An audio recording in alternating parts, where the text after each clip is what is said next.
When I looked at my phone, I saw that my mother-in-law, Martha, had called me 13 times. I groaned to myself, realizing she was probably calling about money again. Just as I was thinking about this, my phone buzzed again. "Hello," I answered. Martha started yelling right away, demanding to know where her $3,000 allowance was for the month. I tried to explain that the money hadn't been deposited yet, that she didn't care about my situation at all.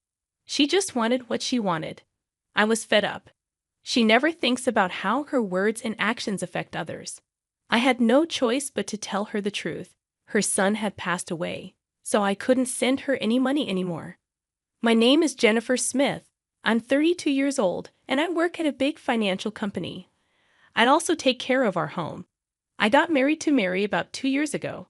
I met my husband, Mark, through our shared interests, and we fell in love quickly. After dating for a year, we got engaged and then married. We believed we were meant for each other, and things were going well for us.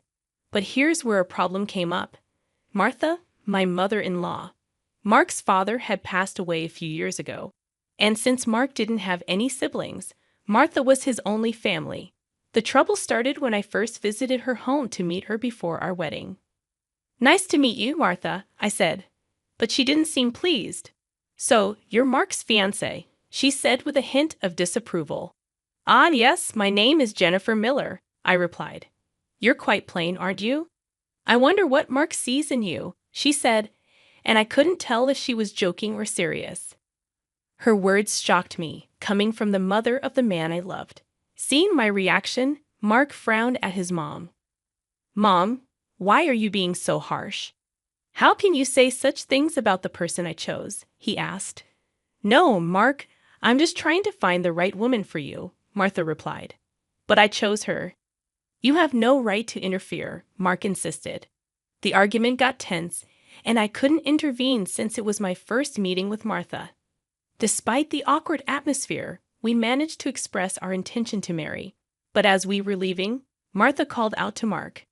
"Can I have a word, Mark?" she asked, sounding a bit unhappy. "You'll still send me the allowance after you get married, right?" she asked. "What promise?" Mark replied. "You know, the allowance," Martha reminded him.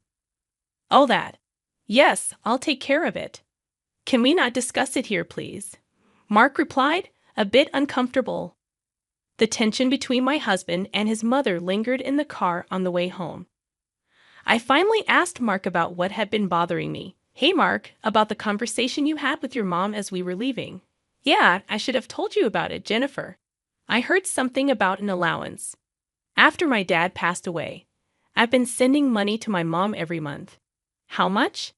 $2,000. $2,000? I couldn't help but raise my voice in surprise. He sighed deeply and began to speak slowly. "Actually, my mom has a debt. She lost a lot of money at a casino a long time ago, and she's still paying it off. And because her health isn't great these days, she spends a lot of time at home. But she still needs money to live on. But $2,000? Isn't that a bit too much? If I try to lower the amount, she keeps calling me over and over. And no matter what, a mother is still a mother. I worry about her living alone." I see, Mark is really devoted to his mother, but of course, that makes sense. Since his father passed away, Martha has been the only family he has left. Regardless of her character, she's still his beloved mother. At that time, I only thought of my husband as a kind person. 2 months after our wedding, during my lunch break one day, I received a phone call on my smartphone. The call was from Martha. When I answered with a hello, Martha began to speak in a cheerful tone. "Jennifer, long time no see. Can we chat for a bit?" "Yes. What can I do for you?" "Well, I was hoping you could start sending me money." "Excuse me?" I was so taken aback I couldn't find the words to respond. However, Martha seemed excited to continue the conversation. "You mentioned before that you're working for a financial company, right? That means you have a good salary, doesn't it?" "Well, not exactly." "What? You're lying to avoid giving me money?" "That's not what I mean." "Then what is it?" "But Martha, you're still receiving financial support from Mark, aren't you?" I asked. Martha responded defiantly, "So what?" I sternly stated what I felt.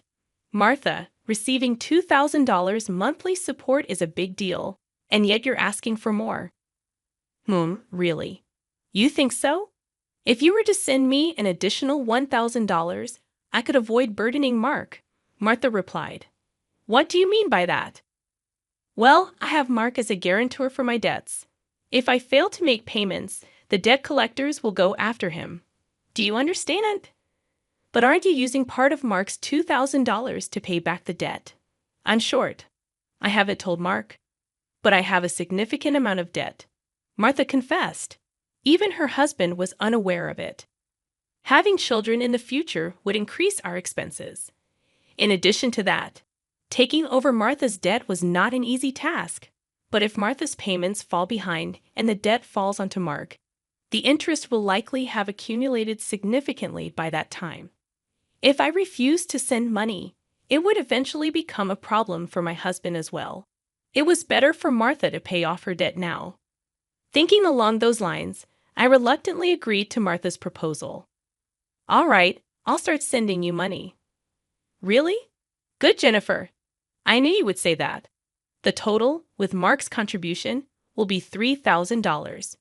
But this means you can pay off your debt, right? Martha asked eagerly. Yes, of course. I should be able to pay it all off in about a year. You promise, right? You'll make sure to pay off all your debts? I get it. So, I'll be expecting it from this month onwards. Martha ended the call abruptly.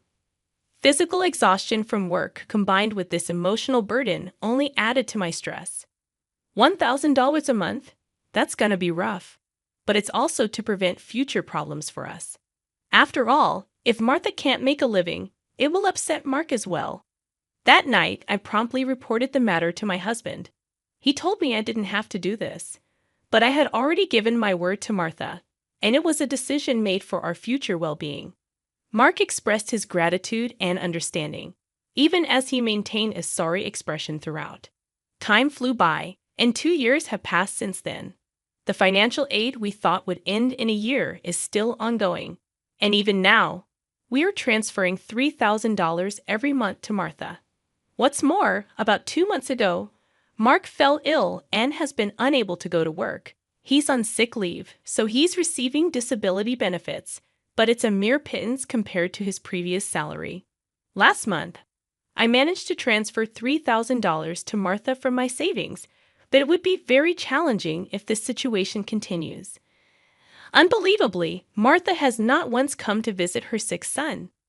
We have told her about his hospitalization, but she doesn't show up to see him and only contacts me to ask, "You're still sending the money, right?" I was so angry that I decided to confront Mark about the issue. Mark, listen, don't you think it's wrong that Martha is only concerned about money, even though you're in such a state? We need to think seriously about what to do going forward. Yeah, I've been thinking the same thing. I don't want to put more strain on you, Jennifer. This month, too, she's been bombarding me with calls and messages asking if we've sent the money yet. Are you serious? How can she only think about money when her own son is sick? Mark showed his anger at his mother, his face slightly worn. Then, as if he had an idea, Mark exclaimed, "That's it," and wore a sly grin. What is it, Mark? Well, this is our last resort. I've come up with something good, for my mom. What? Mark suggested a plan I could never have imagined. Although it could be called inappropriate, that seemed to be the only way to make Martha understand. A few weeks later, Mark was discharged from the hospital. Martha didn't reply to any of our messages, so we didn't tell her about Mark's discharge. In the last 2 weeks, Martha has been relentlessly demanding the money. There's no point in sending money to a mother who doesn't even worry about her son. While Mark and I were enjoying a cup of tea, a message came in on my phone. Upon checking, I found 13 missed calls from Martha again. As I thought, so my phone vibrated again. It was another call from Martha. Hello. I turned on the speaker microphone so that Mark could hear, and Martha started shouting right away. Listen, where's the $3,000 for this month? Excuse me, that's right. The money for this month hasn't been transferred yet. Martha, do you realize Mark is now? I don't care if he's in the hospital or whatever. It's none of my business. You're working at a good place, right? You must have plenty of savings. Hurry up and transfer it here. Martha was shouting angrily, eventually. She said something unbelievable. Listen, since you married Mark, if he can't pay, you have to pay me. Understand? If you refuse, I'll make you the guarantor. Got it? At that moment, something inside me snapped. She was displaying her desires openly without considering our situation at all. I had reached my breaking point with her. She didn't even try to reflect on her own actions. Now, I had no choice but to resort to the last resort. I firmly declared into my smartphone, Mark has passed away. I can't send you any more money. At these words, Martha blurted out a baffled, "What?" Yes, this was the last resort that my husband suggested. Lied to Martha about Mark's death and observed her reaction. If she showed any sign of sadness, if she reflected on her behavior and apologized, we would continue to support her financially. But if she didn't reflect, if she demanded money, we would sever ties completely. Deep down, I thought that even a money-grubbing woman like Martha would deeply reflect on her actions if she were told that her own son had died. But the very next moment, Martha burst into loud laughter. "Yay, what's so funny?" I asked. "Well, isn't it obvious? If Mark is dead, that means his inheritance will be distributed to me too. Excuse me, I've been looking into it since I heard that Mark was sick. Listen here, 2/3 of Mark's assets are yours, but 1/3 is mine." I was at a loss for words. I never thought that when she first heard that her son was sick, she wouldn't look into treatment, but into how the inheritance would be divided. My anger surpassed. I was simply dumbfounded.